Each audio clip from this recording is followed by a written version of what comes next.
Kaya natin bibi? Ikaw, nagbukas kami dito. Hindi. Yung malaking matanda kong bibi? Bukas, mamaya. Binibili sa akin ng 500. Ay hindi, binibili nga sa akin, hindi ko pinagbili. Sa akin baka darating hindi na boss. Nagbukas natin bukas. Sabi ko yan. Kakiranihin ko lang ito. Mamayang gabi, magtinolang native tayo. Ito nga, ano kasama kanina no? Dapat na hinuli ko na kanina, hindi ko alam na. Ay, kanina. Pag ni Pax. Si Kian, nagluluto ng ano.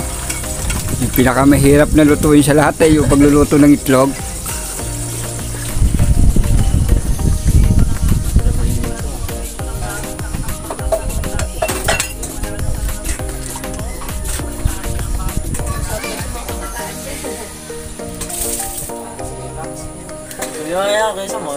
Guys, si Kian, no, hindi. Sabi ng mga nanood, hindi pa mainit yung kawali, nilagay na agad ang itlog. Sino may nagluto? Si Kian, no? Isa,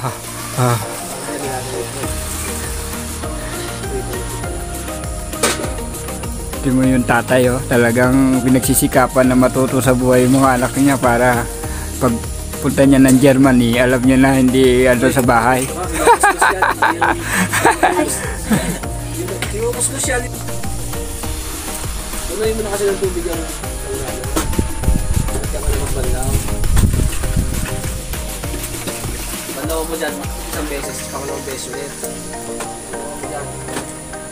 Kasi taong mo dyan sa lagayan. Ganda lang, dyan. Bandaw mo lang yan. Balik sa bandaw ulit.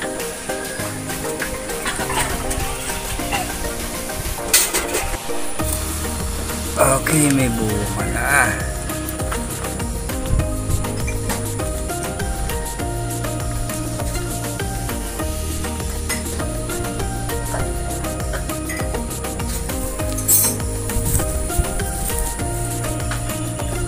Hindi ito namatay.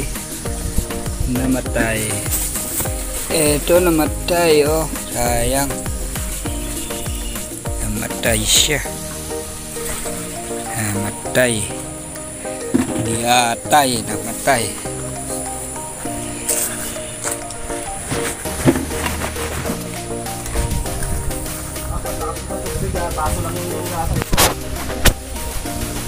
Ayun na nga po, at kami tapos ng mag-almusal. Nakapagtimpla na kami ng hot choco at saka hot coffee. At ngayon nga po itong ginagawa po ng magkapatid ay nagluluto para sa tanghalian. Guys, nakaluto na si Kian.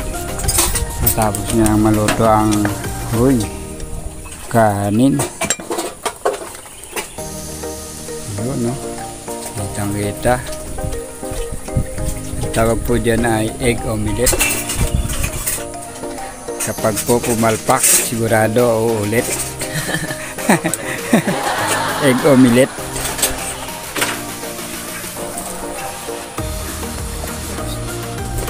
Galing talaga ng pakso. Hala, niliyap-liyap lang yung paghugas. Pinagtulungan na naman kapatid para maluto agad. Ayan, oh. Pinapay na maigi. Okay yan, good. Para mag-apoy kagad.